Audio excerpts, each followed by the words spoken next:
Who do we have on the show today, Megan? We brought in quality people, okay? We have the Astronomers in the building. So we wanted to just talk with them a little bit, and we're doing it in a safe, socially distanced fashion. Yes. Megan, how far away are these guys now? They're across the room. It's a little far. I'd probably say like 18 feet. I know. Yeah. It just seems so weird. Three times the recommendation of the CDC. We're being really safe here, you know? So, hi guys. Hello. Welcome. How's it going? Hey. It's going good. Good. How are you guys? Great. We're great. Let's talk about your song Overthinking that you guys just performed. And I just want to ask you, how's the success of this song been? What have you seen so far? It's crazy. It was our fastest song to 100,000 streams on Spotify. It took exactly 2 months. And just getting unbelievable support from everyone who's listened to it. A few radio stations even here in Wisconsin helping us out by picking that up and playing it. It's been crazy. I think people really enjoy this one. Yeah, I mean, when we made it, I knew it was like one of my better productions, but I was definitely not expecting this kind of impact. WIXX, I think it's been in the top 9 like the past 7 days, so it's been really cool for us. That's awesome. Let's talk about the process of making it too, because I know we've talked behind the scenes, Ben, a little bit about your process, and you told me that this kind of came natural to you. Tell me about that. Yeah, so Michael, I went over to his house one day. It was like right after I got back from Arizona, and he's like, "Yeah, check out this voice memo I got from just working landscaping." And it was just the voice memo of the overthinking part. And then he started playing it on piano. I'm like, oh, I got a ton of ideas for it. And then right after that, we just went up and we recorded it in 4 hours.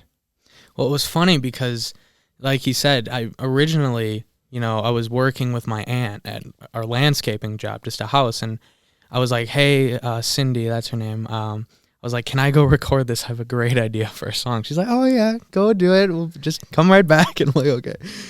So I do that. I get the idea down, come home. I write it with Ben probably in an hour.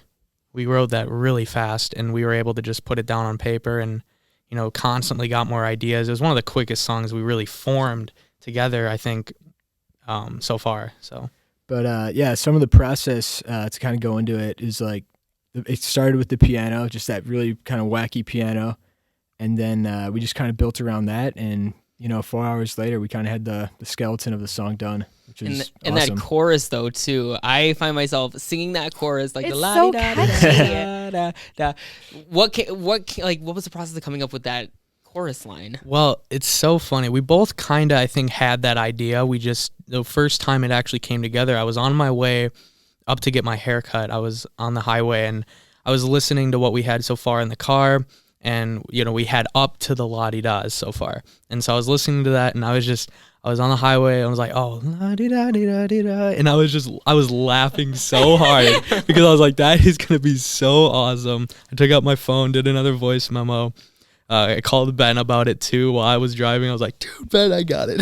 And at first I wasn't that pumped about the idea. I'm like, oh yeah, that's cool. Sure, we could try that. Why weren't you pumped about it? I don't know. It's just it was something different. I've never tried that kind of cool post chorus before. So we tried it, and then I'm like, oh, let's try to make this sound like kids doing it, And then we just recorded a ton of gang vocals and kind of pitched them up and did some cool stuff with them and just made them sound like kids. And just kind of gave it a different vibe.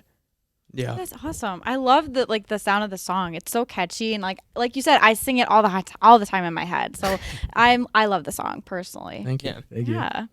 Well, let's talk a little bit about COVID hit, right? So, you guys had a concert coming up at the school that we go to. Yeah. And do you want to just tell the story for this? It's a little sad. So I was we can so bring you bummed. tissues too, but I was so I'm just bummed. We got the opportunity to play at our college. A show in one of their venues called Titan Underground. And, we've been practicing for 2 months. We had the songs we wanted to do. And then the week of the show, we started to see all of these, COVID. And we were like, what's coronavirus? At the time, we were like, what is this? Okay, it's probably fine. Not to worry. Beginning of March. Yeah, and we got to the day of the show. They told us, they're like, hey, we're going to cancel. And we kind of saw it coming, but we were like, oh man. Now, did you actually like get to the venue? You were there. No, it was the morning of, Okay. thankfully. Oh, no. Okay. Well, That would have been a little more heartbreaking. Yeah. if you were right, actually you there. know. We went to, the funny thing is we went to a show the night before. We went to a Christian French show the night before in Madison. Oh, Oh, okay, really? yeah. Yeah, and it was funny because we were getting these updates like, this guy for the New Orleans Hornets has COVID, and we're like, oh man, like Yeah. someone's got it. But Right.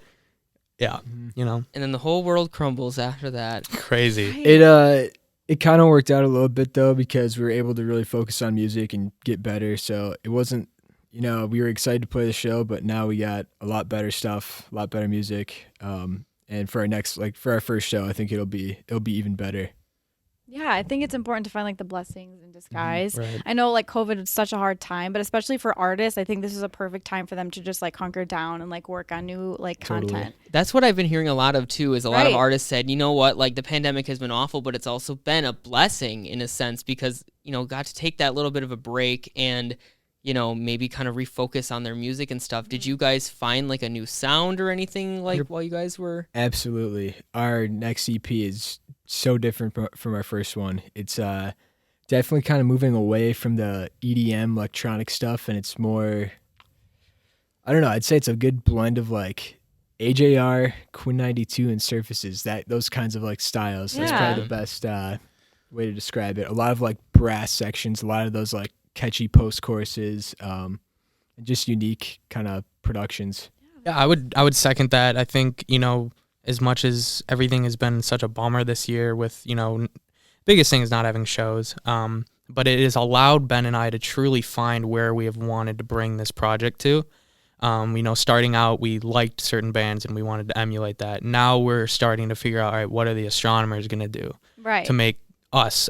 And I think we're really starting to bury that into our sound, and people are going to hear it too. When they hear these next songs, they'll be like, oh, wow, this is an Astronomers song. So It definitely clicked like right after we made Overthinking. It just kind of like the light bulb went on. Like, okay, this is kind of where we're going to kind of move towards, this kind of like interesting indie pop kind of thing. So what's next then? What do we got coming up next? New album? Yeah, Show coming up? Nothing? we got a lot of stuff. This past weekend we got our 4th song finished. So in the span of December to now, so like December 1st to now, we've gotten 4 new songs ready to go. And we've got a couple more that we need to finish to complete the project, but new single in January, so look out for that. We've got merch coming up too. We're getting that all Nice. ready to go. That's awesome. Yeah. Really trying to make the most, because the biggest thing is like everyone's like in this mindset of like, okay, 2021 is going to be our year. So Right. we kind of have to take that and be like, okay, everyone else is going to try to come out with a bang. We need to make sure we're putting in twice the work to make it worth the while. And Something to add to that too is everyone is so unsure of like what it's going to look like for shows or anything like that in 2021. Yeah. So people are still kind of in that mindset of like, just don't know what's going to happen. So everyone's just kind of preparing to just get a ton of music out, see what happens, do what they can. right.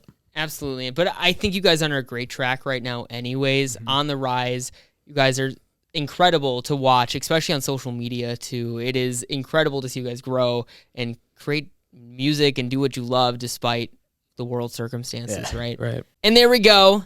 The Astronomers here on Hayes and Jason Holiday Special. You can check out their brand new singles coming out on Spotify. You can listen to Overthinking. We'll have that all linked for you at A100.radio. Megan, they were incredible, weren't they? They were. They really put me in the Christmas spirit. I know. I even like the little sack and the Christmas presents Yeah. right there. It's We look kind of perfect. lonely, but that's okay. It's all about making the guests look good. Yes. Anything else, Astronomers, guys, you want to plug or anything?